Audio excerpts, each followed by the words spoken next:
नमस्कार।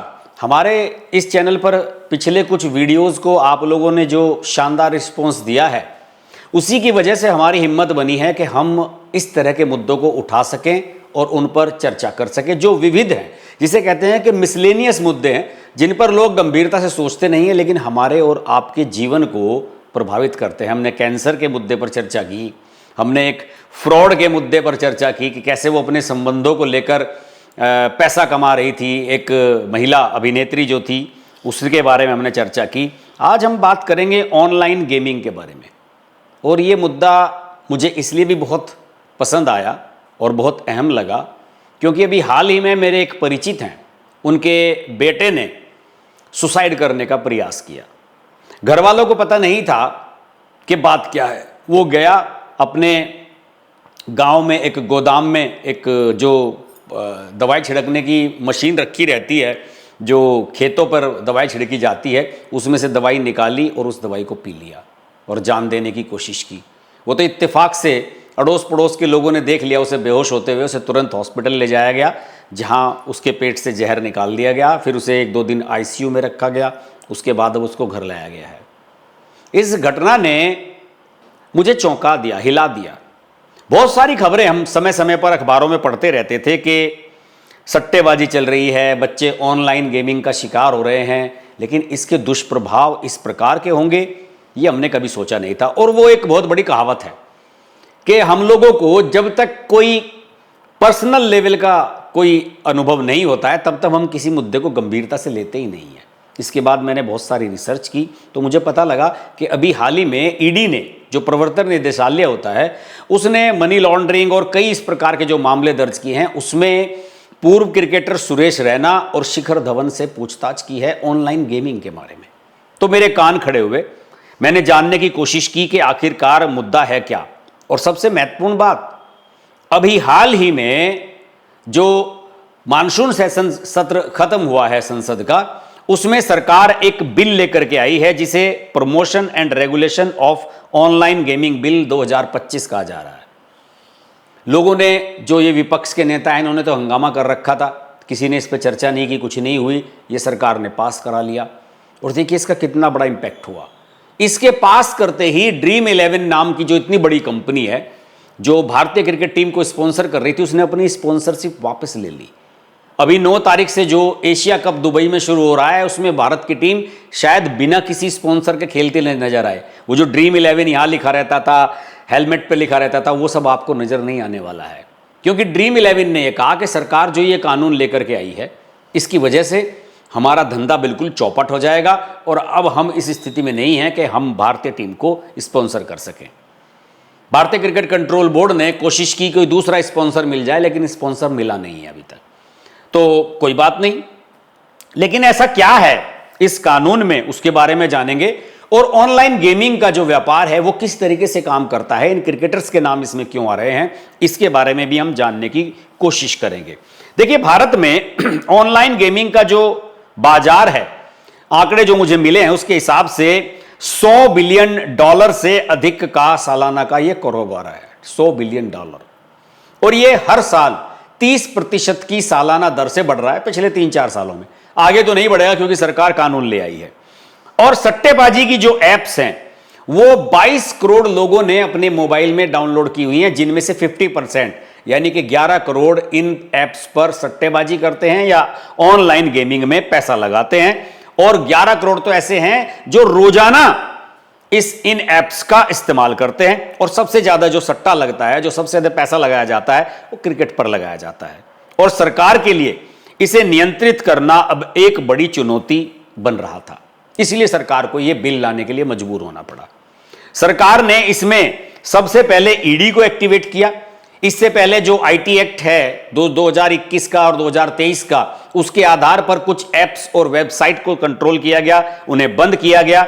और ईडी ने इसमें जो जांच शुरू की है दोस्तों, वो ये जांच शुरू की है कि इसके माध्यम से जो ये एप्स पैसा कमा रही हैं उन्हें सरकार को टैक्स भी देना चाहिए, लेकिन ये लोग टैक्स की चोरी कर रहे हैं और छोटी मोटी चोरी नहीं कर रहे हैं दोस्तों। इसमें जो एक अनुमान है उसके मुताबिक ये 27,000 करोड़ रुपए सालाना का टैक्स चोरी कर रहे हैं। यानी कि वो पैसा सरकार के पास आना चाहिए था, वो सरकार के पास नहीं आ रहा है। ईडी ये देख रही है कि जो इससे कमाया हुआ पैसा है उसको कैसे घुमाया जा रहा है और कैसे उसको वैध बनाया जा रहा है, यानी कि मनी लॉन्ड्रिंग की जा रही है। और ये जो सारे ऑनलाइन गेमिंग एप्स हैं, आपने देखा होगा कि आईपीएल के दौरान, अन्य क्रिकेट मैचों के दौरान आप बहुत सारे नाम देखते होंगे। कई नाम तो मेरे सामने आए हैं, ड्रीम 11 है, माई प्लेयर्स 11 है, क्या है, एमपीएल एक है, विंजो अभी हाल ही में आई है। विंजो तो शायद इनकी है, जियो हॉटस्टार वालों की, इस पर काफी ऐड आते हैं उसके। कई इस तरह की है, माई 11 सर्कल है जो आईपीएल को स्पॉन्सर कर रही थी। तो इस तरह की कई एप्स आ गई और इन्होंने सीधे सोचा कि इन एप्स के माध्यम से लालच देंगे लोगों को कि आपको इतने पैसे मिलेंगे, आप इन पर वो लगाओ पैसा। और एक डिस्क्लेमर डाल दिया कि ये ऑनलाइन गेमिंग में पैसा लगाना जोखिम भरा हो सकता है, अपने रिस्क पर खेलें। और स्पॉन्सर के लिए सारे क्रिकेटर्स को जुटा लिया। मुझे तो आश्चर्य इस बात का हुआ कि युवराज, हरभजन सिंह, इन लोगों का तो छोड़ दीजिए, सौरभ गांगुली जो भारत के कप्तान रहे हैं और बीसीसीआई के चेयरमैन भी रहे हैं, उनको भी इन्होंने विज्ञापन करने के लिए जुटा लिया। बाकी जो करंट क्रिकेटर्स हैं वो तो सारे के सारे कर ही रहे थे विज्ञापन आईपीएल के दौरान, और क्रिकेटर्स को भी पैसा मिल रहा था। वो ऐप के लिए ऐड करते थे और उसके बाद लोग इन ऐप्स पर आ जाते थे और उसके बाद फिर वो पैसा लगाने लगते थे। तो हाल ही में लगभग 2-3 महीने पहले की शायद खबर हो गई है, जब सुरेश रैना को ईडी ने पूछताछ के लिए बुलाया। सुरेश रैना भारत के शानदार खिलाड़ी रहे हैं, बेहतरीन ऑलराउंडर थे, गजब के फील्डर थे। फिर अभी वीरवार को 4 सितंबर को दिल्ली में जो ईडी का दफ्तर है वहां पर शिखर धवन को बुलाया गया, उनसे पूछताछ की गई। इन दोनों को ही 1xBet एक ऐप है, 1xBet बेट 1xBet ऐप है, उससे संबंधित मामले में बुलाया गया है। और ये बताया जा रहा है कि ये जो ऐप है ये अवैध थी। इसने जो नॉर्म्स होते हैं ऑनलाइन गेमिंग के उनको फॉलो नहीं किया था और ये अवैध रूप से चल रही थी। और इसके लिए भारी पैसा शिखर धवन, सुरेश रैना और कुछ और लोगों को भी दिया गया था, जिनमें युवराज सिंह और हरभजन सिंह के भी नाम सामने आ रहे हैं। उनसे भी पूछताछ की गई इससे पहले। तो ये जो ऐप है इसके संबंध में पूछताछ की गई। दोनों से 8-8 घंटे तक पूछताछ हुई, सुरेश रैना से भी और शिखर धवन से भी। दोनों से पूछा गया कि आपको कितना पैसा मिला, क्या आपको यह पता था कि ये ऐप जो है लीगल है या इलीगल है, इन सब बातों में पूछताछ हुई। और दोनों ही ब्रांड एम्बेसडर रहे हैं इस ऐप के, तो इसलिए इनसे पूछताछ तो बनती ही थी। अब देखिए, सुरेश रैना तो काफी समय, कई साल पहले रिटायरमेंट ले चुके हैं, आजकल कमेंट्री वगैरह करते हैं। शिखर धवन ने पिछले साल ही आईपीएल को विदा कहा 2024 में, और उन्हीं दिनों इन्होंने 1xBet के लिए प्रचार किया था। तो अब सारे कनेक्शन ये जुड़ रहे हैं। ईडी ये जानने की कोशिश कर रहे हैं कि आप लोगों को इन ऐप वालों ने कैसे अप्रोच किया, आपने इनसे कैसे पैसा लिया, क्या आपने इसकी वेरिफिकेशन करने की कोशिश की कि ये लीगल हैं या इलीगल हैं। अब ये बहुत बड़ा सवाल खड़ा हो जाता है इन क्रिकेटर्स के सामने भी, क्योंकि इनकी जो मैनेजमेंट होती है, जो इनकी टीम होती है, इनके जो मैनेजर्स होते हैं, पर्सनल मैनेजर्स, वो सब ये डील्स कराते हैं। और वास्तव में देखिए, क्रिकेटर्स को मैं नहीं कहता कि वास्तव में क्रिकेटर्स जानबूझ के इसमें इन्वॉल्व होते हैं, पैसा मिलना किसे बुरा लगता है।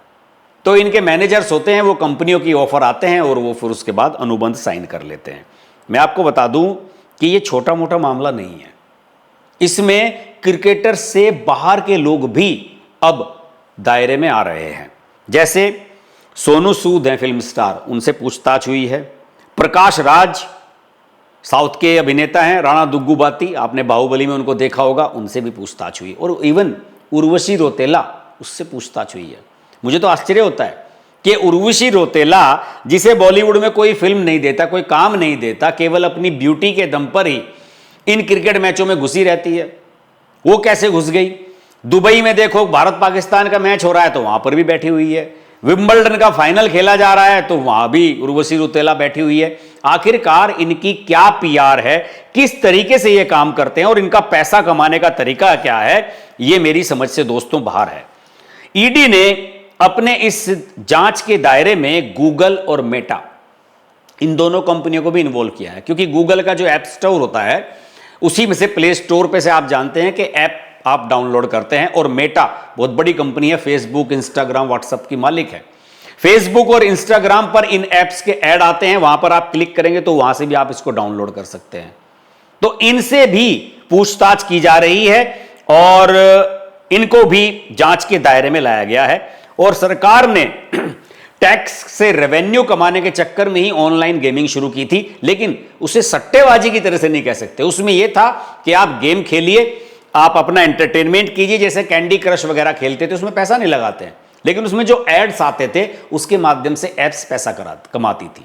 लेकिन इन लोगों ने सीधे पैसा लगाना शुरू कर दिया कि इस क्रिकेटर ने कितने रन बनाएगा, ये बॉल कितनी खेलेगा, कौन जीतेगा, कौन हारेगा। इस तरह के इन्होंने लालच देकर लोगों को पैसे लगाने पर मजबूर कर दिया। और सरकार का जो ये कहना है, आप लोग ये कह सकते हैं कि आखिरकार सरकार ने इसकी परमिशन क्यों दी थी। सरकार जानती है कि अगर ये काम अवैध रूप से चलेगा तब सरकार को कुछ नहीं मिलेगा, लेकिन अगर इसे लीगल दर्जा दे दिया जाएगा तो सरकार को बहुत पैसा इससे मिल सकता है। कहने के लिए तो शराब भी बहुत बुरी होती है, सिगरेट भी सेहत के लिए सही नहीं होती, लेकिन सरकार उसको भारी टैक्स लगाकर उससे पैसा कमाने की कोशिश तो करती है ना। उसी तरीके से ये ऑनलाइन गेमिंग का मामला था। अब जो लेकिन बिल लाया गया है उसमें कड़ी सजा का प्रावधान रखा गया है। इसमें 3 साल तक की कैद और 1 करोड़ रुपए तक का जुर्माना है। और अगर आप इसमें बिना वारंट के गिरफ्तारी होगी, यह भी आप ध्यान रखिएगा। और बार बार अगर आप उल्लंघन करते हैं इसके नियमों का तो फिर आपको 3 साल तक की सजा हो सकती है, 5 साल तक की सजा हो सकती है और 2 करोड़ रुपए तक का जुर्माना हो सकता है। ड्रीम 11, MPL, विंजो, जितने भी ये बड़े बड़े प्लेटफॉर्म हैं, आपने देखा होगा, अगर आप में से कोई इनका इस्तेमाल कर रहा है, इन्होंने मनी गेमिंग की पेशकश बिल्कुल बंद कर दी है। पैसा बिल्कुल अब ये नहीं दे रहे हैं। और कुछ छोटी मोटी कंपनियों ने तो हाई कोर्ट्स में और सुप्रीम कोर्ट्स में इस फैसले को, सरकार के इस बिल को चैलेंज भी किया है। हालांकि BCCI ने इसमें सरकार के साथ देने का फैसला किया है। भारतीय क्रिकेट कंट्रोल बोर्ड ने कहा है हमारा देश है, हमारे देश की सरकार कानून लेकर आई है, हम तो इसका पालन करेंगे। मैं आपको बता दूं कि सरकार कई तरीके से इन पर कंट्रोल करने की कोशिश कर रही है और इसमें सबसे मेन चीज यही देखी जा रही है कि पैसा कैसे लगता है, उसका हिसाब किताब कैसे रखा जाता है, लोगों को रिटर्न कैसे किया जाता है, उस पर टैक्स किस तरीके से दिया जाना चाहिए और किस तरह से देते हैं। और मैं आप लोगों को खास तौर से बताना चाहूंगा, जो मेरे इस वीडियो को बनाने का उद्देश्य भी है, आपके परिवार में बच्चे किशोर अवस्था वाले या थोड़े टीनेजर्स, बड़े वाले, उन पर मोबाइल पर नजर रखिएगा कि हर समय वो मोबाइल में घुसे रहते हैं, तो मोबाइल पर वो क्या करते हैं। बहुत सारे मैंने अपने परिचितों को पाया है कि उनके बच्चे ऑनलाइन गेमिंग करते हुए मिले। और जो बच्चे जिनके पास थोड़ा बहुत पॉकेट मनी होती है वो अपना पैसा भी उस पर लगा देते हैं।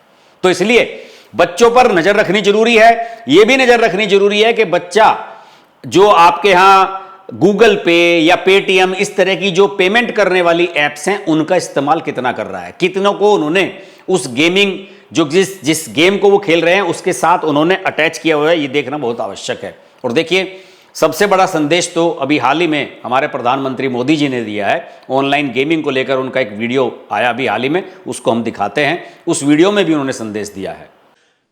गेमिंग एंड गैम्बलिंग, दुर्भाग्य ऐसा है कि कहते तो गेमिंग है लेकिन हो जाता है जुआ। और इसलिए सरकार ने, और बहुत बड़ा निर्णय है ये, बड़ी बड़ी ताकतें वो कभी नहीं चाहती थी कि ऐसा कानून आए और देश में गैम्बलिंग पर प्रतिबंध आ जाए। लेकिन आज एक ऐसी सरकार है जिसमें पॉलिटिकल व्हील है और जिसके दिल में देश के उज्जवल भविष्य की चिंता है, बच्चों के भविष्य की चिंता है। और इसलिए हमने ऐसे किसी भी दबाव की परवाह किए बिना, किसको क्या लगेगा, किसको क्या नहीं लगेगा, इसकी परवाह किए बिना गेमिंग के संबंध में, ऑनलाइन गेम्स के संबंध में कानून लाए हैं।